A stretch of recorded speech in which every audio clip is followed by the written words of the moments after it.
நமச்சிவாய வாழ்க. நாதன்தாள் வாழ்க. இமைப்பொழுதும் என் நெஞ்சில் நீங்காதான் தாழ்வாழ்க. வாழ்க வளமுடன். அனைவருக்கும் இனிய வணக்கங்கள்.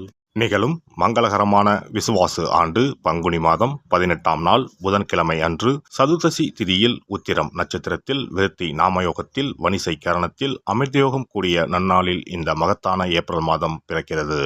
2026ஆம் ஆண்டின் 4வது மாதமான ஏப்ரல் மாதம் மிகவும் முக்கியத்துவம் வாய்ந்த மாதமாகும்.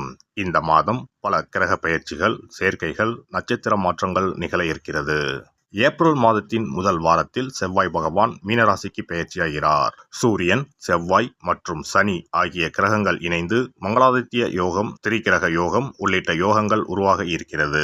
அதே போல சுக்கிர பகவான் ஏப்ரல் மாத தொடக்கத்தில் மேசராசியில் பெயர்ச்சியடைகிறார். மாத இறுதியில் ரிஷபராசிக்குள் பிரவேசமாகிறார். புதன் பகவான் ஏப்ரல் 11ஆம் தேதி மீனராசிக்குள் நுழைந்து சதுர்கிரக யோகத்தை உருவாக்குகிறார். ஏப்ரல் 14ஆம் தேதி சூரிய பகவான் மேசராசிக்கு பெயர்ச்சியடைந்து சுக்கிரனுடன் இணைந்து சுக்கிராதித்ய யோகத்தை உருவாக்குகிறார். ஏப்ரல் 17ஆம் தேதி சனி பகவான் உத்திரட்டாதி நட்சத்திரத்தின் 3ஆம் பாதத்தில் பிரவேசிக்கிறார். ஏப்ரல் 30ஆம் தேதி புதன் பகவான் மேசராசிக்குள் நுழைய இருக்கிறார். இந்த கிரகங்களின் அமைப்பினால் உங்கள் வாழ்வில் ஏற்படக்கூடிய சுப மற்றும் அசுப பலன்கள் என்ன என்பதனையும், அசுப பலன்கள் ஏற்படுமாயின் ராசிக்காரர்கள் செல்ல வேண்டிய கோவில் மற்றும் செய்ய வேண்டிய பரிகாரம் என்ன என்பதனை பற்றியும் விரிவாக காண்போம். பிறக்கப் போகும் இம்மாதத்தில் உங்கள் வாழ்வில் வளமும் நலமும் செல்வ செழிப்பும் பெற்று வாழ்வின் உயரிய நிலையை அடைய எல்லாம் வல்ல எம்பெருமானை வேண்டி விரும்பி கேட்டுக்கொள்கிறேன். சிம்மராசி அன்பர்களே, இந்த மாதம் பணவரவு கணிசமாக உயரும். புதிய ஆடை ஆபரணங்கள் சேரும். மனதில் தன்னம்பிக்கை அதிகரிக்கும். எதையும் சாதிக்க வேண்டும் என்ற மன உறுதி ஏற்படும். பழைய வாகனத்தை மாற்றிவிட்டு புதிய வாகனம் வாங்குவீர்கள். கணவன் மனைவிக்கு இடையே ஏற்பட்டிருந்த கருத்து வேறுபாடுகள் நீங்கி அந்யோன்யம் அதிகரிக்கும். குடும்பத்தில் மகிழ்ச்சியும் நிம்மதியும் ஏற்படும். பிரிந்திருந்த தம்பதி ஒன்று சேர்வார்கள். சிலருக்கு குழந்தை பாக்கியம் கிடைக்கும். சுப நிகழ்ச்சிகளில் கலந்து கொள்ளும் வாய்ப்புகள் ஏற்படும். குடும்பத்துடன் விருந்து விசேஷங்களுக்கு சென்று வருவீர்கள். உறவினர்களால் உதவி கிடைக்கும். அதே நேரத்தில் அவர்களால் சிறு உபத்திரமும் ஏற்படலாம். உறவினர்கள் வகையில் சற்று பக்குவமாக நடந்து கொள்வது நல்லது. வெளி வட்டாரத்தில் மதிப்பு மரியாதை கூடும். வாழ்க்கை துணை வழி உறவுகள் உங்கள் ஆலோசனைகளை ஏற்றுக்கொள்வார்கள். அவர்கள் மத்தியில் உங்கள் கௌரவம் உயரும்.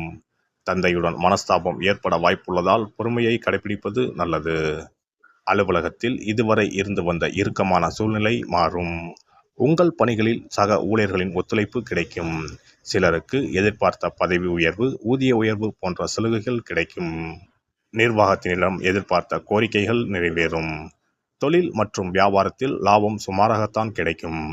மாத முற்பகுதியில் வீண் விரயம் ஏற்பட சாத்தியமுள்ளது. புதிய முயற்சிகளை தவிர்ப்பதுடன் வியாபாரத்தை விரிவுபடுத்தும் முயற்சிகளை தவிர்க்கவும். சக வியாபாரிகளால் மறைமுக போட்டிகளை சந்திக்க நேரலாம். குடும்பத்தை நிர்வகிக்கும் பெண்களுக்கு பல வகையிலும் முன்னேற்றம் தரும் மாதமாக இருக்கும்.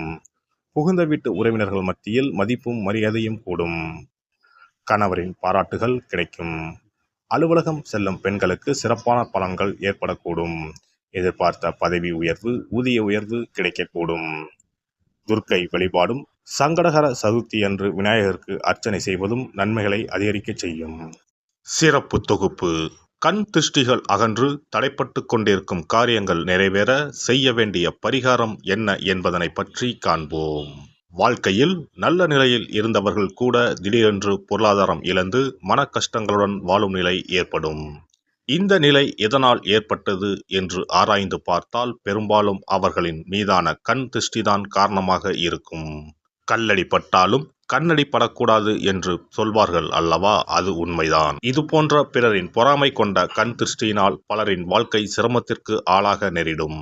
இது போன்ற கண் திருஷ்டிகளிலிருந்து எப்படி தப்பிப்பது? இருக்கவே இருக்கிறது எளிதாக கிடைக்கும் ஊமத்தஞ்செடி. தெய்வ சக்தி நிறைந்த செடியாக கருதப்படும் ஊமத்தஞ்செடியின் காய், பூ, இலைகள் என அனைத்தும் தீய சக்திகள் விரட்ட பரிகாரத்துக்கு பயன்படுகிறது. பொதுவாக ஊமத்தம் காய்க்கு கெடுதலை அகற்றக்கூடிய சக்தி உண்டு. நம் வீட்டில் உள்ள எதிர்மறை சக்தியை அகற்றுவதற்கு ஊமத்தங்காய் தீபம் சிறந்த பரிகாரமாகிறது. தெய்வீக மகத்துவம் நிறைந்த ஊமத்தங்காய் மற்றும் பூவையும் எடுத்துக்கொள்ளுங்கள். வீட்டுக்கு அருகில் இல்லை என்றால் நாட்டு மருந்து கடைகளில் கிடைக்கும். இந்த 2 பொருட்களையும் மஞ்சள் தண்ணீரை கொண்டு நன்றாக கழுவி விடுங்கள். சிறிது நேரம் அவற்றிலுள்ள ஈரம் போக ஆறவிட்டு பிறகு அவற்றை ஒரு மஞ்சள் துணியில் குலதெய்வத்தை வேண்டி ₹1 நாணயத்தோடு சேர்த்து முடிந்து வீட்டின் நிலைப்படியில் கட்டி தொங்கவிடுங்கள். இந்த முடிச்சை வெள்ளிக்கிழமை அல்லது ஞாயிற்றுக்கிழமைகளில் தயார் செய்து வாசல் படியில் கட்டுவது சிறப்பு.